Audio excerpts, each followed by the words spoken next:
Hello, welcome to the first episode of the Slightly Spoiled podcast. My name is Elise. I'm your host. Just a few really unique facts about myself. I love to watch TV, watch movies, and also read books. And in 2025, doing all of those things and also being on social media is a little risky when it comes to spoilers, okay? Especially if you're watching or reading things that are new or really popular. Right now, Love Island is happening. I think by the time I post this, it will be over. There's an episode 5 nights a week, and I can't go on social media if I haven't watched it because it's all people are talking about, right? So I go into a lot of things already knowing a little more than I would like to know. Also, it's impossible to keep on top of everything that is currently popular or that has ever been popular. And the best part about watching TV or movies is actually talking about it with other people, at least to me. So, therefore, I created this podcast to allow myself the opportunity to still talk about things long after anyone else is talking about them. By the time that those crazes kind of pass, sometimes it feels like, well, I missed the boat, so what's even the point? The point is that good media should be good forever. Will it be a little bit dated? Yeah, probably. But it should still be fun. And even if you know a little bit about this thing going in, maybe you know a twist, maybe you know the ending, it should still be good. Here's an example, since you probably need one. Hannah Montana. Okay, when I was a kid, I was watching Hannah Montana, of course. I've seen the entire series, duh. And I would always talk about it with my friends when we got back to school. The new episode of Hannah Montana, Wizards of Waverly Place, whatever, fill in the blank, okay? What if I watched it in 2025? I would be dying to discuss with someone the Jake versus Jesse dilemma. Team Jesse, by the way, Jake literally cheated on her, but we can't get into that right now. I just know that I would feel an absence of that aspect of watching that TV show. And so if I were, say, recapping Hannah Montana on this podcast, I could tell you guys, hey, by the way, I'm Team Jesse. And just so you guys know, I would watch that podcast. Most episodes of my podcast are going to be book, movie, TV show, recap, reaction, review, etc. long after anybody cares anymore. But maybe you still care. Maybe you're like me. And if you have seen or read something, even if it was like 10 years ago, if you felt any way about it, you just want to hear somebody talk about it because that's how I am. Anyway, today's episode is going to be a little bit different because it's the first one. I feel like I need to introduce myself, introduce my taste, the things that I like, who I am, how I got here. Okay. So I've broken it down into categories. We're going to talk about my favorites first: TV shows, movies, books. Duh. We're also going to talk about some major blind spots that I'm a little bit embarrassed about. We're going to kick off favorites with the movie category. Now, each category I picked 5, and they are in no particular order. I also picked 5 that I think are representative of my taste. So I tried to kind of scatter it around different genres. If 2 of my favorites were too similar, I picked one. Okay, so maybe my top 5 actual favorites would look different, but these like define my taste, and that just felt right to me. So first up, we have La La Land. I had to go with a musical. I love musicals. It is one of the greatest shames of my life that I cannot act at all, and I hate acting because I actually really love singing. I grew up singing, and I did musical theater many times throughout my life. Terrible at acting. It stresses me to no end. I would be on Broadway right now if I could be. La La Land is just one of the best movies of all time. I remember seeing it in theaters, crying my eyes out. It was the day that I finally understood the Ryan Gosling hype, and I have not stopped understanding it ever since. I love it. It's funny. It's beautiful to look at. I love the music. It's emotional. It's just perfect. It's perfect in every way. Next, very different, we have Elf. I don't want to hear it. If you hate Elf, keep it to yourself. Seriously. This movie is the one for sure that I've seen the most. I watch it every single Christmas. I saw it also in theaters in, I want to say 2003 is the year it came out. So I would have been 4. And my mom and I have watched it every single year since. Maybe we've skipped a year or 2, but it's our Christmas movie. It will make me laugh. It will make me happy. No matter what's going on, I could quote every line. People love to be contrarians about Elf and kind of Christmas movies in general. Everyone has their one Christmas movie that they're so protective over. I think Will Ferrell is so funny in that movie. He's funny in general, but I think he's not funny in everything he does. He's funny in Elf. And Zooey Deschanel is so adorable in that movie. It's so funny. It's heartwarming. It's sweet. It's Oh, it's perfect. In third place, again, not actually ranked, but third place is Marcel the Shell, or Marcel the Shell with Shoes On. I just love a movie that's like heartwarming but not sappy. I can't deal with overly sappy things, but I love when a movie is kind of comedy but also makes you think about life. And there's something about that little shell that just makes you think about what it is to be alive and makes you appreciate things so much more.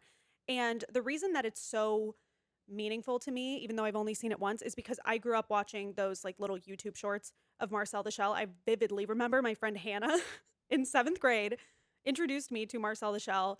I showed like my entire family. I thought this little shell was the funniest thing I'd ever seen. Everything he said, his little voice, obsessed. Next, we have the Grand Budapest Hotel. This is kind of the obligatory Wes Anderson movie. I love the style, okay? Sue me. It's so visually pleasing.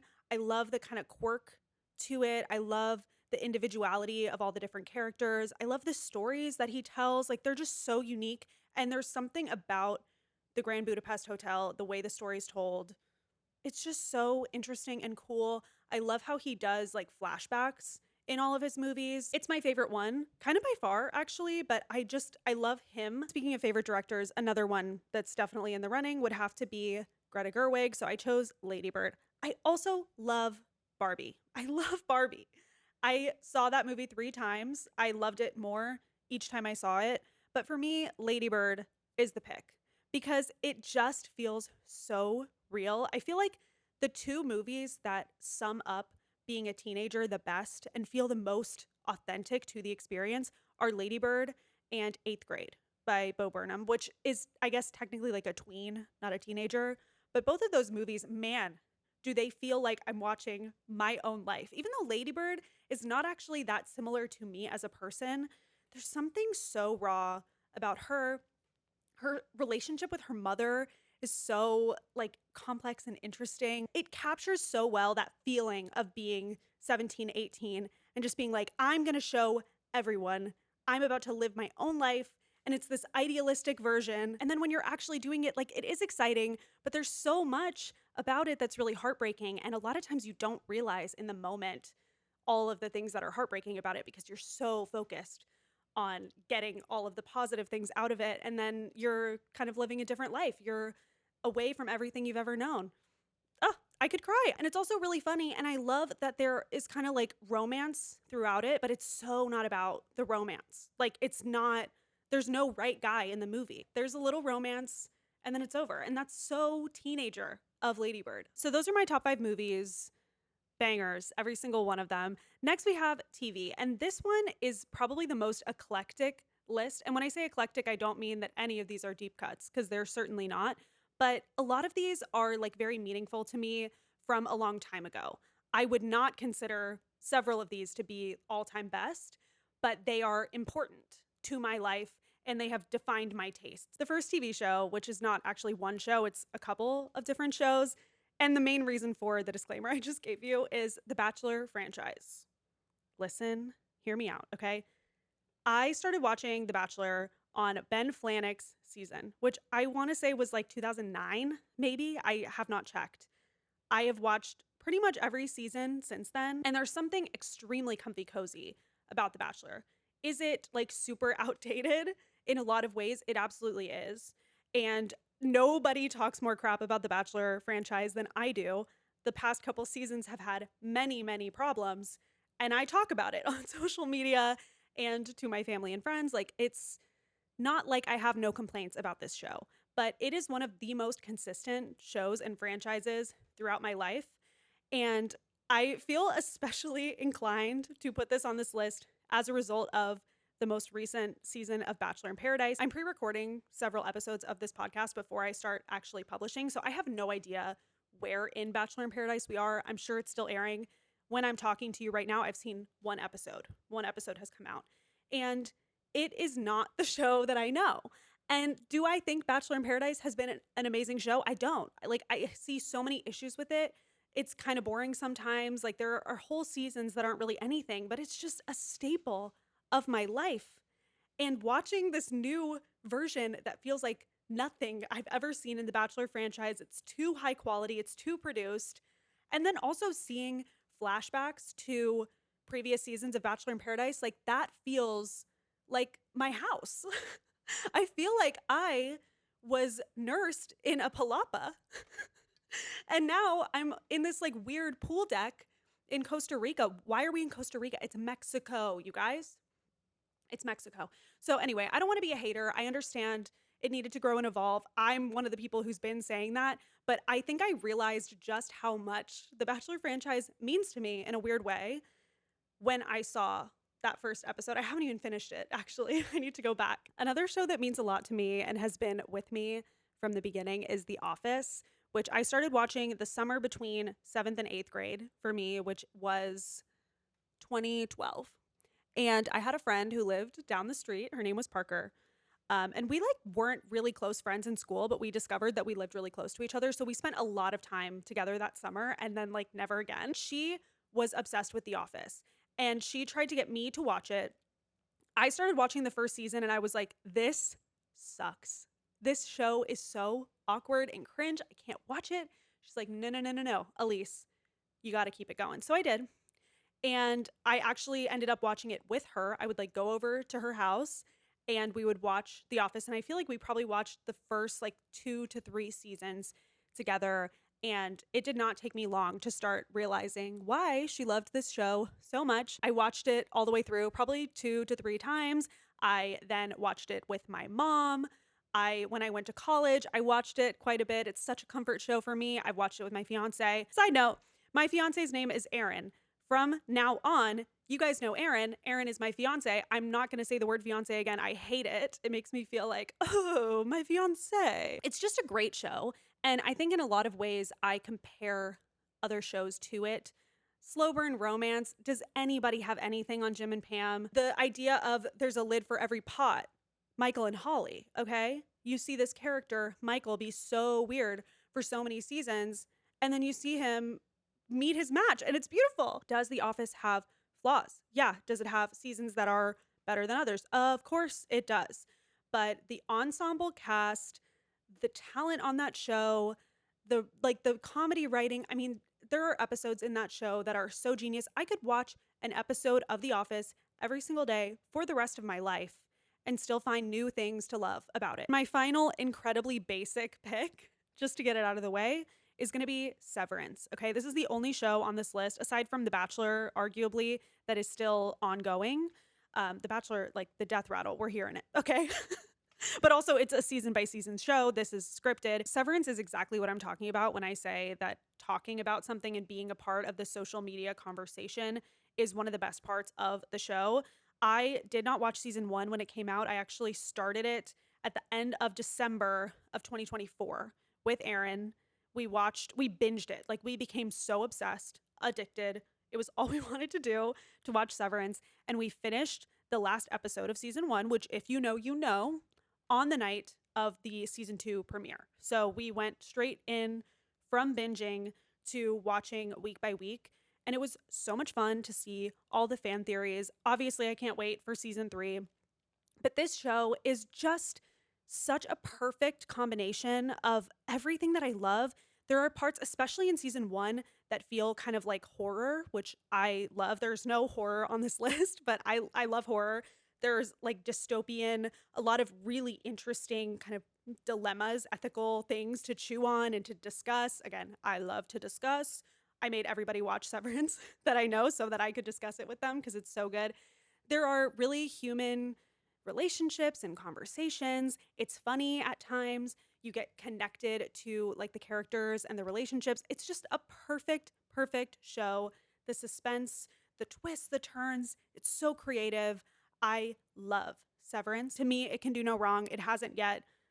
I'm hooked. And it's one of my all-time favorite shows, even though it's only been 2 seasons. It's maybe my number 1. Next up is Nathan For You. There had to be a Nathan Fielder pick on this list. And even though The Rehearsal is, I think, probably a better show, Nathan For You is so silly and hilarious. I am obsessed with it. This is one that Aaron introduced me to. And I remember binge watching it with him in his college apartment.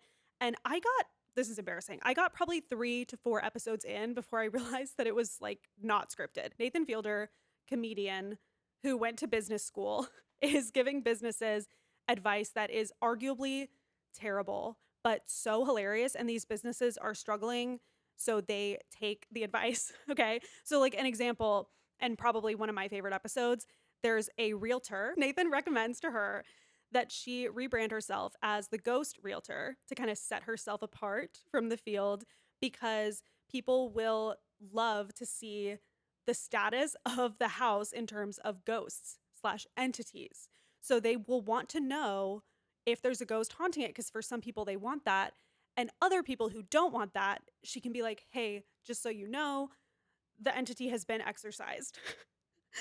It's so outlandish and crazy. This is the show that I want to introduce people to. I think Severance is one that I want to naturally come upon someone who's watching Severance and be like, oh my God, can you believe Severance or whatever. Nathan, for you, I want to like show it to you. I want to be the one who witnesses your reaction.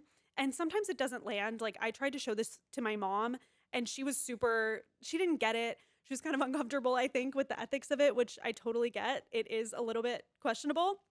She's a better person than me. When you show it to the right person, oh my gosh. We went to stay with Erin's sister and her husband maybe a year ago, and we showed them Nathan For You, and we ended up spending the entire weekend there pretty much watching episodes because they just could not believe him.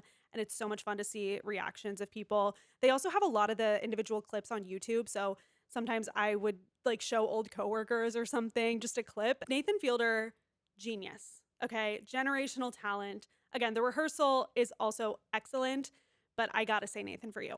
And then my final pick. Now, this one, I actually kind of split it because I was really hung up on the idea of defining my own taste. I have a lot of TV shows that I love, but none of the four that I just mentioned capture the kind of comedy mystery tone that I love. And I think my top pick for that category has to be Dead to Me, which is a Netflix show with Christina Applegate and I'm blanking.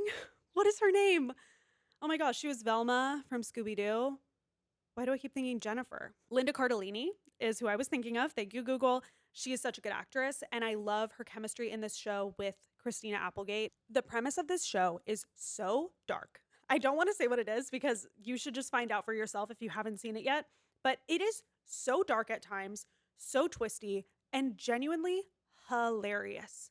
Like, some of the funniest things I've ever seen are in this show. I love when comedy and mystery can coexist. And an honorable mention for this category that's not an all-time favorite, but that I think does that like pairing really well is Only Murders in the Building. This is much more like cozy mystery comedy, but it still works so well. I love, again, just like kind of the zaniness of it. Steve Martin and Martin Short are hilarious. I love their dynamic. And that trio with the two of them and Selena Gomez, I think is really smart. And it's, again, more of kind of a classic whodunit type of premise, but every season is super different. Again, not an all-time favorite show. Like, I have a lot of criticisms of it. It's not something that I like totally love, but I think in terms of what it is and the tone that it masters, like, that's perfectly made for me. So wanted to mention it. Let's talk books next. Speaking of whodunits, I have to mention And Then There Were None by Agatha Christie. I think this is probably like the greatest thriller mystery ever written. It just is. It's so influential in its genre. And this was a book that I read with my mom. We have like a little mother-daughter book club. It's not like classically a great book club book, but we split it up and then we read the last chapter together. So we came together for our final meeting, discussed up to that point, and then read the last chapter together. And the reading experience of that was so much fun. The fact that she and I like fully discussed every single thing and we still did not guess the twist and just the vibes of it. I feel like, again, it's so influential. So many things now that I've read that book feel like they're inspired by it. And I'm sure that they are because it's like the blueprint. I have to say, I've read probably 3 Agatha Christie books since then, and none of them come close. I worry that I read the best one to start and just nothing compares. But And Then There Were None is great. Next up, we have The Secret History by Donna Tartt. This was another one that I actually read with my mom. And I know this one's kind of polarizing. It's like either your favorite book ever or you're like, this book is so long and for what? You follow Richard, who moves from California to New England, to this super small college. He is kind of wanting to like reinvent himself. He didn't really like the path that his life was on. And he decides to try to study ancient Greek, which has this really strange program at this school with only, is it 5 other kids? And it also opens up with the prologue that tells you that one of the kids is dead. Okay. And then we go back in time and we're like, whoa, here's that kid who's dead. Why is he dead? Like, why does it seem like they kill him? It's so slow, but so suspenseful at the same time. I recently read The Goldfinch, not as good. Really disappointed me, to be honest, but I could read anything that Donna Tartt writes, okay? And those sentences are long, and I'm there along for the ride. Next, we have Joyland by Stephen King.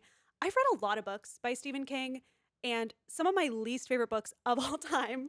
He wrote them, but I also love some of his books, and Joyland is my favorite. It's kind of an underrated one in my opinion, although can you say anything by Stephen King is underrated? I don't think so. I think this is a great example of Stephen King not being strictly a horror author. In fact, I think the best thing he does is a coming of age story, which is what Joyland is. It is about, I think his name is Devin, and he has just been heartbroken and was going to spend the summer at college, but now doesn't want to be there because his heartbreaker is going to be on campus. So he finds this opportunity to go work at a theme park called Joyland. I think it's in North Carolina. And so he spends the summer at this kind of beach town, very small, somewhat abandoned, works at this theme park, gets to know, some locals, and there's some other college students who are also working the job. So he makes some new friends and kind of is like moving through his heartbreak. There's a little bit of romance, but there's also a mystery because it seems like maybe there is a haunted ride at this theme park and there was a disappearance years ago. And are those things related? Is it even real? What's going on? I think this would be such a good beach read. I mean, literally a lot of it takes place on the beach. He like walks along the beach every day to go to work. And there's also, I think it's written from the perspective of Devin when he's a lot older. When I read this, I was in my very early 20s, but I think if you're older, you would relate more with older Devin writing about this time. I think there's just kind of something for everyone. It's a great book. Next, we have Emily Henry as an author. I'm going to pick Funny Story as my favorite, but she was one of the first romance authors that I got into. I actually think Beach Read was the first contemporary romance I read as an adult. And so I have a feeling that I would like that more now that I've read more romance. They're fun, light books. Like they give me what I want from a romance, but they're a little bit deeper than a lot of the romance genre. Not saying there's anything wrong with a nice, shallow, little fun romance. I can always relate to the female main character, whether she's like me or not. There's something about her life, whether it's like a family struggle, things that she's dealing with internally about self-worth, career, friendship, whatever. It's always different, but there's always something that really connects with me. And again, they're like beachy, fun reads that I think have a lot of depth to them. Emily Henry is such a good writer. So again, Funny Story is my pick of the day, but I've really loved them all. And my final pick is The Anthropocene Reviewed by John Green, which is the only nonfiction on here. I really don't read a lot of nonfiction, although when I read books like The Anthropocene Reviewed, I wish that I did. They're a collection of essays, and the idea is that he's rating everything on a 5-point scale, like a 5-star. And it's a bunch of different things about the Anthropocene, which is just the time in which humans are alive. I annotated the hell out of this book when I read it, and I would love to go back and revisit it at some point because I read it around the time that it came out. In every essay, you learn interesting things about the topic of the essay, which is maybe something that you've never thought about or didn't even know existed in a lot of cases. But he also ties it back usually into some kind of greater context, whether that's the state of things or politics or whatever. And it's very honest about the negative things in the world. He makes everything feel okay. Like he can tackle serious conversations about serious things and still make you feel like life is worth living. It's beautiful. And also it's just about the 5-star scale, which is something that's very important to me. Everything I read, everything I watch, it's on a 5-star scale. It's reviewed and logged in some app specifically for giving a 5-star rating. And so for that, I also love this book. Now that I've given you some of my favorites, things that I have read or seen, I need to fess up about some of the things I'm most embarrassed to not have seen. I actually, when I was compiling this list, realized that none of my egregious blind spots are books. And I think the main reason for that is it just doesn't feel as serious when I wait a long time to read a book after it comes out.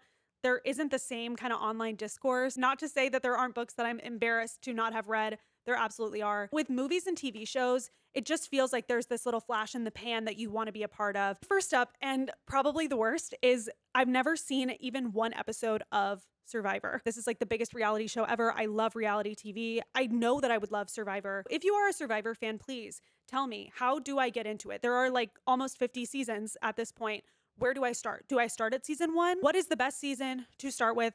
Please tell me. And would you be interested in seeing me recap it? On the flip side of the reality TV spectrum, maybe it's not on the flip side. I don't really know what the sides of the coin of reality TV look like. But pretty much most of Bravo. Okay. I got into Bravo very recently, like this year. I grew up on Top Chef and Project Runway, which are technically Bravo. But when people refer to Bravo reality, they refer to like the completely unscripted, non-competition shows like Housewives, Vanderpump, Below Deck, Summer House. I recently binge watched all of Salt Lake City. So obsessed with Salt Lake City. I'm very excited for the new season. And I've seen the first 4 seasons of Real Housewives of New York, Roni. I am kind of currently mourning the leaving of Bethany. I know she's coming back, but she was very much the show for me. And I know seasons 7 through 12 are the renaissance, like the best of the best for Roni. So I'm excited for that. I'm trying to live in the moment about it, but I actually haven't watched that in maybe a month. Also, Vanderpump Rules, I watched like half of the first season or something, and I don't know even why I stopped. It was good. I didn't get into it, but I know that I would love it. It's a very intimidating world. And when I started watching Salt Lake City, I was like, what the hell is wrong with me? Why has it taken me so long? But also, I'm scared. This is a big undertaking. Okay, other types of housewives. I'm trying really hard with the segues. Desperate Housewives. Less real, more desperate. I have seen the first episode. And I know, again, that I would love this show. I frequently hear it kind of billed as Pretty Little Liars for grown-ups, which I'm sold. Okay, I loved PLL so very much until it got bad. And this was a show that my mom watched growing up that I was not allowed to watch. Okay, it would not have been age appropriate, but it is now because I'm all grown up, baby. So I need to get into that. For a scripted TV show, I picked 2 that I kind of counted as one. I think it's like a 1-2 punch kind of thing. Like I want to just drop this and leave it there. Breaking Bad, Game of Thrones. I'm not talking about it. Okay. I know it's bad. I know I need to, and I just haven't. It's like the reputation, again, it's intimidating for me, but I'll get there. And then a movie that I haven't seen that is kind of embarrassing. And it's like, yes, it's a Film Bro movie, and there are a lot of Film Bro movies that I haven't seen, but this one just feels particularly bad, would be Interstellar. I do tend to really like Christopher Nolan movies. Like I liked Oppenheimer. I love the one about the magicians. I loved The Dark Knight. I haven't seen the rest of the trilogy. I mean, there's a lot. I'm owning up to it, okay? And we're going to fix it. That's part of the reason that we're here. Now, I do have 2 honorable mentions when it comes to movies. I put that in air quotes if you're just listening, because these are movies that honestly, at this point, it's kind of a bit that I haven't seen them. I don't feel bad that I haven't seen them, and I don't know that I care to ever watch them, but it is shocking to me that I haven't seen them. And that is The Notebook and Frozen. The Notebook, I'm not like that into sappy stuff like Nicholas Sparks, although I did love the last song. So who am I lying to right now? I've seen the Rachel McAdams audition video a bunch of times.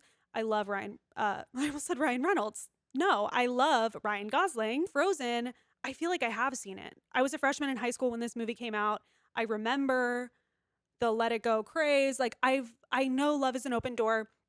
I feel like I've seen this movie. And I also don't know that I care to see this movie. I'm sure though that one day when I have children, I'll have to watch Frozen. People who love Frozen are like, "What? You've never seen Frozen? You've got to watch Frozen." I'm not a rage baiter to my core, but there's just something funny about that. So I kind of keep it up. And that's kind of all I have to talk about today. This has been so much fun. I hope you enjoyed yourself. Wherever you are listening, make sure that you subscribe or follow or do whatever you need to do so that you never miss my future episodes. Thank you so much for being a part of history in the making, folks. The first episode ever of Slightly Spoiled will not be the last. I hope that you will let me talk your ear off one day soon, and I will see you then. Bye.